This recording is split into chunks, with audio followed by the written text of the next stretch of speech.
அனைவருக்கும் வணக்கம். மனிதரை மிஞ்சும் ஆன்மீக சேனலில் இன்றைக்கி பார்க்கக்கூடிய பதிவு, எல்லார் வீட்லேயுமே பூஜை அறை இருக்கும்.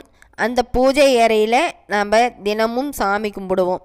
அதிலும் இது மார்கழி மாதம் அப்படின்றதால நம்மளால் தினமும் நெய்வேத்தியம் வைக்க முடியல அப்படின்னா கூட இந்த தீர்த்தத்தை நீங்கள் உங்களுடைய பூஜை அறையில் வச்சு வழிபாடு செய்யுங்க. பெருமாளின் அருள் பரிபூர்ணமாக கிடைக்கும். உங்கள் வேண்டுதல்கள் உடனே நிறைவேறும். உங்களுக்கு பல கோடி நன்மைகள் தேடி வரும். நம்ம இந்த பஞ்ச பாத்திரத்தில் நம்ம வைக்கக்கூடிய இந்த தீர்த்தம் என்ன தீர்த்தம், அதை நம்ம எப்படி வைக்கணும், என்னென்ன பொருட்கள் போட்டு வைத்தால் நமக்கு நல்ல பலன் கிடைக்கும், இதை பற்றிய தகவலை இந்த பதிவில் தொடர்ந்து பார்க்கலாம். வீடு அப்படின்னு ஒன்று இருந்துச்சு அப்படின்னா நிச்சயமாக அந்த வீட்டில் பூஜை அறை அப்படின்னு ஒன்று இருக்குங்க. அங்கே சுவாமி படங்கள் நம்ம நிறைய வச்சு சாமி கும்பிடுவோம். எப்படி நம்ம தினமும் சாப்பிட்றோமோ அதே மாதிரி தான் சுவாமிக்கும் நம்ம தினமும் நெய்வேத்தியம் படைக்கணும் அப்படின்னு நம்ம ஆகமத்தில் சொல்லுது.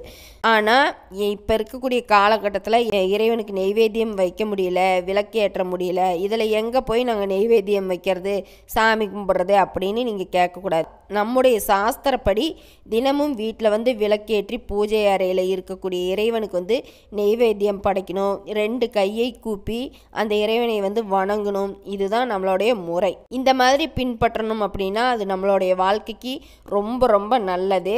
எங்களால் தினமும் சுவாமிக்கு நெய்வேத்தியம் வைக்க முடியாது, ஆனால் நெய்வேத்தியம் வைத்த பலனை மட்டும் நாம் பெறணும் அப்படின்னு சொல்கிறவங்க என்ன செய்யலாம் அப்படின்னா, நீங்கள் பெரும்பாலும் இப்போது நாம் குடிக்கிறதுக்கு ஆர்ஓ வாட்டர் பயன்படுத்துகிறோம். அப்படி இல்லைன்னா வாட்டர் கேனில் கிடைக்கக்கூடிய தண்ணீரில் தான் நம்ம பயன்படுத்துகிறோம். அப்படிங்கும்போதே இந்த தண்ணீரையே எடுத்து நீங்கள் சுவாமிக்கு வைக்கிறத தவிர்க்கிறது அப்படிங்கிறது தான் ரொம்ப ரொம்ப நல்லது. நம்முடைய வீட்டில் போர் வாட்டர் இருந்துச்சு அப்படின்னா நீங்கள் அந்த தண்ணீரை இறைவனுக்கு நெய்வேத்தியமாக வைக்கலாம். நேரடியாக நம்ம பூமியிலிருந்து எடுக்கப்பட்ட அந்த நிலத்தடியில் இருக்கக்கூடிய தண்ணீரை நம்ம இறைவனுக்கு வைப்பது அப்படிங்கிறது ரொம்ப ரொம்ப நல்லது. கிணத்து தண்ணீர் இருந்துச்சு அப்படின்னா அது இன்னும் சிறப்பான ஒரு விஷயம். ஆனால் இந்த காலத்தில் கிணறை நம்மளால் தேடிலாம் பிடிக்க முடியாது இல்லைங்களா. முடிஞ்சவங்க நிலத்துக்கு அடியில் இருக்கக்கூடிய தண்ணீர், அதாவது போர் வாட்டராச்சும் நம்ம எடுத்து பயன்படுத்தலாம். அதுக்கெல்லாம் வாய்ப்பே இல்லைங்க அப்படிங்கிறவங்க உங்களால் முடிந்த நீங்கள் குடிக்கின்ற தண்ணீரை பஞ்ச பாத்திரத்தில் நீங்கள் வைக்கலாம். வெறுமனே அந்த தண்ணீரை நீங்கள் பஞ்ச பாத்திரத்தில் வைக்காமல் தினமும் அந்த பஞ்ச பாத்திரத்தில் ஒரு துளசி இலையோ அப்படி இல்லைன்னா ஒரு வேப்பிலையோ ஏதாவது ஒரு இலையை நீங்கள் போட்டு வைக்கலாம். இதெல்லாம் எங்களுக்கு கிடைக்காதுங்க, நாங்கள் வேறு என்ன பண்ணுறது அப்படின்னு நீங்கள் கேட்டிங்கன்னா, ஒரு ஏலக்காயை வாச்சும் நீங்கள் போட்டு வைக்கிறது அப்படிங்கிறது ரொம்ப ரொம்ப நல்லது. இந்த மாதிரி நீங்கள் தண்ணீரில் இலையோ ஏலக்காயோ நீங்கள் இந்த மாதிரி போட்டு வைக்கும்போது கடவுள் பிரசாதமாக அதையே ஏற்றுக்கொள்வார் அப்படின்னு சொல்லப்படுது. இதனால் நீங்கள் தினமும் நெய்வேத்தியம் வச்சு படைக்கணும் அப்படின்ற அவசியம் இருக்காது. தினமும் இந்த பஞ்ச பாத்திரத்தில் இருக்கக்கூடிய தண்ணீரை நீங்கள் கீழே கொட்டிட்டு புதுசாக தண்ணீர் வச்சு நீங்கள் ஒரு ஏலக்காயை மட்டும் கூட சுவாமிக்கு வச்சு விளக்கேற்றி நீங்கள் சாமி கும்பிடலாம். இந்த மாதிரி நீங்கள் பூஜையை முடிச்சுட்டே அந்த தீர்த்தத்தை நீங்களும் கொஞ்சம் குடிக்கலாம். உங்களுடைய வேண்டுதல் இறைவனுடைய அருளாசி பெற்ற தீர்த்தம் அது. நீங்கள் அதை குடிக்கிறது அப்படிங்கிறது ரொம்ப ரொம்ப நல்லது. எல்லாரோடைய வீட்லேயுமே செம்பில் இந்த பஞ்சபாத்திரத்தை வச்சு பயன்படுத்துறது அப்படிங்கிறது ரொம்ப ரொம்ப சிறப்பு வாய்ந்ததாக சொல்லப்படுது. ஏலக்காயை கூட தண்ணீரில் போட முடியாது அப்படின்றவங்க ஒரு டப்பா பச்சை கற்பூரம் வாங்கி வச்சுக்கோங்க. நான் ஏற்கனவே பதிவில் சொல்லியிருக்கிறேன், எப்போதுமே வீட்டில் பச்சை கற்பூரம் இருக்கிற மாதிரி பார்த்துக்கோங்க. இந்த பச்சை கற்பூரம் அப்படிங்கிறது நமக்கு எல்லா விதத்துலேயுமே பயன்படும்.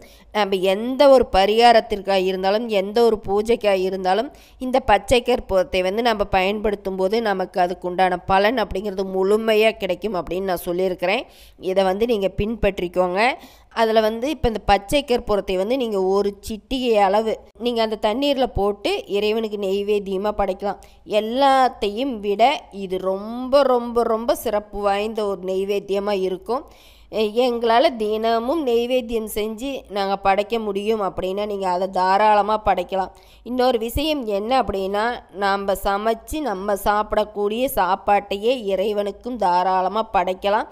நம்ம இறைவனுக்கு படைக்கக்கூடிய பிரசாதம் கைப்படாமல் எச்சில் படாமல் முதல்ல நம்ம இறைவனுக்கு எடுத்து வச்சுட்டு அதுக்கப்புறமா நாம் சாப்பிடும் பொழுது நமக்கு நல்ல பலன்கள் கிடைக்கும். இந்த நெய்வேத்தியம் வைக்கவே முடியாது அப்படிங்கிறவங்க கூட இந்த மாதிரி நீங்கள் அதுவும் பஞ்ச பாத்திரத்தில் நீங்கள் பச்சை கற்பூரமோ ஏலக்காயோ இந்த துளசி இலை வேப்பிலை எதுவாக இருந்தாலும் நீங்கள் போட்டு இறைவனுக்கு படைச்சு நீங்கள் வேண்டுதல் வைத்து உங்களுடைய வீட்டில் நீங்கள் சுவாமி கும்பிடும்போது கடவுள் உங்கள் வீட்டில் நிறைஞ்சு இருப்பார். நீங்கள் எந்த நேரத்துக்கு சுவாமி கும்பிட்றீங்களோ அந்த நேரத்துக்கு கண்டிப்பாக நீங்கள் இந்த பஞ்சபாத்திரத்தில் தீர்த்தத்தை வச்சு கும்பிடுங்க.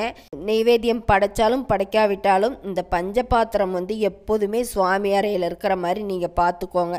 மார்கழி மாதம் அப்படின்றது இறை வழிபாட்டிற்கு உரிய மாதம் அப்படின்றதால நீங்கள் இந்த தீர்த்தத்தை மட்டும் நீங்கள் தயார் செய்து வைத்து நீங்கள் உங்களுடைய வேண்டுதலை வைத்து இறைவன்கிட்ட நீங்கள் வேண்டிக்கோங்க. உங்களுடைய வேண்டுதல் அப்படிங்கிறது கூடிய விரைவில் நிறைவேறும். அந்த இறைவனே உங்களுடைய வேண்டுதலை நிறைவேற்றி வைப்பார். உங்கள் வீடும் சரி நீங்களும் சரி சுவட்சமாக இருப்பீங்க. இந்த தகவலை பற்றிய சந்தேகங்கள் உங்களுக்கு ஏதாவது இருந்துச்சுன்னா கமெண்டில் சொல்லுங்கள். இந்த பதிவு உங்களுக்கு பயனுள்ளதாக இருக்கும் பட்சத்தில் லைக் பண்ணுங்கள். நலமுடன் வாழலாம். நல்லதே நடக்கும். நன்றி.